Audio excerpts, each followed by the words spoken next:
Good afternoon, everyone, and thank you so much for joining us for EF's 5th Demo Day.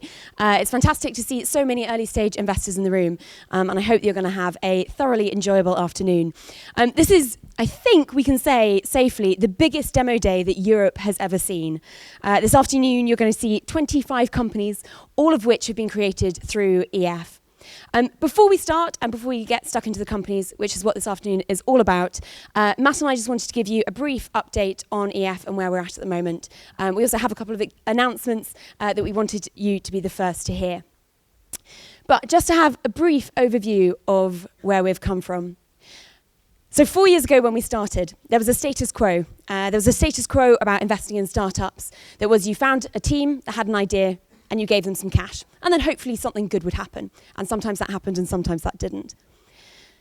4 years ago, we changed that status quo. And I think we can get to the stage now where we can say it's really working. So for those of you who don't know, the companies that you'll see today weren't invested in as teams. They weren't invested in because of their ideas. We invested in them as individuals. So that everyone you see today, their companies were formed through Entrepreneur First in the last 6 months. I want to just run through some of the things that we've done over the last 4 years that we're particularly proud about.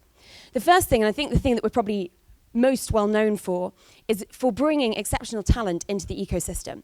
So one of the things we really wanted to change was to say, how can we make sure that the most ambitious, the brightest and best technical talent sees creating a startup as their number one career choice? And I think we're getting there. So if you look at one of the top technical universities in the UK, if you look at their computer science department, 4 years ago, 60% of their graduates were going to the financial services industry. Now that's 10%, and 11% are joining EF. So EF is taking more graduates from this department than the entirety of the financial services sector, which is pretty exciting. And if you look at EF5, so the cohort that you're going to see today, yes, they all come from very strong academic backgrounds. But I think the exciting thing for us is that the age and stage of the individuals that we're working with is changing. So the average age is 26, but as you'll see from some of the people who present, some of them are somewhat older than that. The average age is 26, so the majority of them have had at least 3 years work experience. And they're leaving some of the world's best tech companies now and some of the world's best institutions to come and join EF and build their startups. So whether it be JP Morgan, Samsung, Microsoft, Bain, McKinsey, Google, we have all of those companies and many more in EF5. So please think about the talent. So when you hear them pitching, I hope that you'll be impressed by their backgrounds. The next stage, and I think probably what I'm most proud about, is the process that those 86 individuals who joined EF5 went through that allowed them to create the 25 companies that you see today. When we started 4 years ago, we went through all the academic literature. We went through everything we could find on how to build a team and how to ideate. Broadly, we found that it was all wrong, and it didn't work for us. So we've developed over the last 4 years a unique team building and ideation process. And the teams that you've seen today, there's only one team that didn't go through that process. Everyone else is a team that has been built through the last 6 months on EF. To give you an interesting stat from the last year, so we have a very rigorous team building process, and we've been tracking it closely over the last 2.5 years to see how it's changing. A year ago, the average number of team iterations that an individual would go through was just over 2.5. So that means you'd have to go through almost 3 co-founder iterations to find the right one for you. This cohort, because we've now tightened and learnt from the previous team building process, they've now gone through only 1.5 iterations. So it means we're able to build teams faster.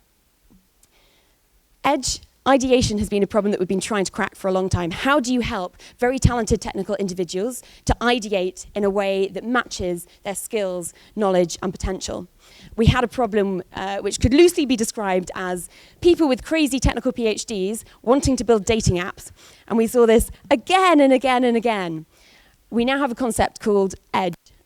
So getting each individual who joins EF to focus on either their technical edge, so something that they know deeply from a technical perspective, or focusing on a problem edge, so a problem that they've experienced in industry that they want to solve. And I think if you look at the companies that are pitching today, you'll see that they're all focusing on an edge that they've brought to the table. And lastly, we've changed the way that startups are funded and the way that startups are supported. So in terms of funding, I think it's safe to say we're the only institution worldwide that funds individuals. So we fund people before they have a team and before they have an idea. We give them a stipend to make sure that they can live and that they can take the time to ideate, build their team and build their company. EF5 have been through that process. We give relatively small amounts of money, but the real value of EF is in the support that we can provide. EF is sometimes, it's sometimes mentioned that EF is quite a closed program, but that's because we don't believe in random mentoring. Everyone who comes in, the mentoring is all done in-house by our venture partner team. So we have 5 venture partners who are carry partners in our fund and who are all exited entrepreneurs. And we believe in this idea of consistent mentoring from beginning to end of the program to get the best results. So EF5, the 25 companies that you're going to see this afternoon have all been through this process, and I hope that you'll be impressed by the results. We're very proud of what they've achieved. They've worked very, very hard and moved a long way in a very short amount of time. But before we get to the companies, Matt just wanted to give a couple of announcements about some of the exciting things that EF has coming up in the next year. Thanks, Alice. As Alice said, it's great to have you all here today. I just wanted to make 4 quick announcements about how EF is growing and how our own ecosystem is developing. One's not really an announcement because we announced it in January, but we're very excited that this is the last EF Demo Day in London when there isn't a companion in Asia, because we moved an office to Singapore in January. So EF Singapore kicks off in September of this year. We're very excited about that. Taking exactly the same model of finding world-class talent that's not currently in the startup ecosystem, bringing it into the ecosystem and building world-class companies with that raw material. The second thing is something that many of you have said to us for a long time is, it's all great, but they're very early when they leave EF. Wouldn't it be great if they could have a bit more support? So we're announcing today, from now on, from EF5 onwards, there'll be an additional 6 months of support from our venture partner team for every company that leaves EF to guarantee that they continue to make progress, they continue to make the right decisions as they go through the crucial kind of post-seed process. To support that, we're announcing today that we're raising a new £40 million fund to be able to fund every company that leaves EF to kickstart their seed round with a £60,000 convertible note, and to be able to fund the additional support that we provide through our venture partners. And finally, and most importantly, to do that, we needed to grow our team. I remember someone who's in this room said to me at the very beginning of EF, the key for any startup, the key for any new company is to prove that it can hire better than itself. And we like to think that that's what we've done at EF, from Zoe and her team, who found everyone that you've seen today. Zoe's our head of talent, to Jade and her team. Jade's our head of program. They've built all these companies. We're also delighted to announce today that as of now, Wendy and Joe White, the co-founders of Moonfruit, will be joining EF full-time as general partners to help us manage the expanded program and to scale out the model to be not just a 6-month program, but a 12-month program of company building. So I very quickly wanted to introduce Wendy and Joe to say hi. I think most of you, or many of you, will know them, but I'd love to introduce them in their new guise as our latest partners. Wendy and Joe.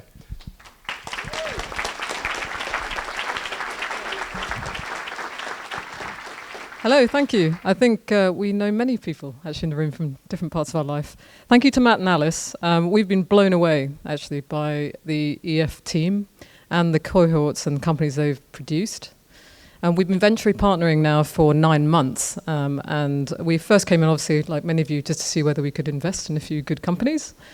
But we basically got addicted, I think, to the process of EF itself. EF is very special in that it's obviously a pre-seed, talent first process and team. And I think Joe and I felt that we could actually add and deepen and extend that program. Hence the idea of extending the program for another 6 months to mature those companies and support them. One of the things we're really looking forward to doing is working with a lot of the upstream investors in the room here. I think we've already started co-investing with some people. For example, I think episode 1 is here. Robert and Saul Klein are here. And one of the great things that we've been working with them is actually how does the EF extended mentoring work and splice into the upstream investment community here to make our portfolio succeed. The other thing Joe and I are very interested in is this fund is going to be a different fund in that a lot of our time will be spent on portfolio success. because we build the pipeline. We don't select that pipeline. Quality is built into the process. So as you'll see today, there were 90 people that came into this cohort. 40 companies made it to the middle of our process and 25 to the end. So there is true quality and selection built in as well. But ideally, once we have finished raising the fund, we're mostly going to focus on making sure our portfolio and your portfolio succeeds going forward in the future. Joe and I sold our business for $37 million to Yale Group, where we then built a $150 million revenue stream. And we feel like we can bring that experience to the cohorts, along with your own experience in the room. So we really look forward to seeing you. I'm going to leave you with one challenge today, which is when you look at the companies that come up, can you pick a favorite? Because when I was doing it last night, I couldn't actually choose because they were all so good. And if you're like me, come and talk to us later about joining the fund. Thanks, Wendy. Now I get the one last thing moment, which I like to think that were Steve Jobs a tax advisor, this would have been the kind of announcement he would have been excited by, but he wasn't, so we'll just have to make do with the iPhone from him. So what's this all about? Well, at EF, we have a lot of experience in raising finance for early stage companies, and some of the instruments which are widely used and available in the US, like the KISS or the SAFE, which are the loan notes from Y Combinator and 500 startups, they simplify and streamline the process, which makes it easier for early stage, particularly angel investors, to invest in a low-cost way into companies. These aren't quite so well adopted in the UK, and that's in part because they're not compatible with our otherwise generous EIS and SEIS tax incentives. However, we've been working with our friends at Jagshaw Baker on the legal side and Cameron Cunningham on the tax side to produce what we believe is the first SEIS-compliant advanced subscription agreement, which mirrors many of the kind of terms you'd find in a loan note. So what this means is this document allows you to invest in a company. The entrepreneurs can issue a note for early-stage angel investors. The angels can come in on one of these notes. It allows you to do things like set a cap, set a discount, and importantly, a long stop price, which means that after 12 months, the capital will convert into equity in any situation. And this is one of the key points that makes it different from a loan note, which in theory could be returned back to the original holder. So we've been doing this in conversation with HMRC. We would expect to have agreement from them in the next couple of weeks. And when we get that, we'll make this document available to the broader community, which we'd hope would further stimulate early stage investment and, of course, support our own EF companies in doing that. So all we need now is some kind of cool name like KISS or SAFE to release this document into the world. So it is with great pleasure that we announce the eFast, the Entrepreneur First Advanced Subscription Template, which we will make available to you after this. So thanks very much, and I'll now hand back to Matt. Let the games begin.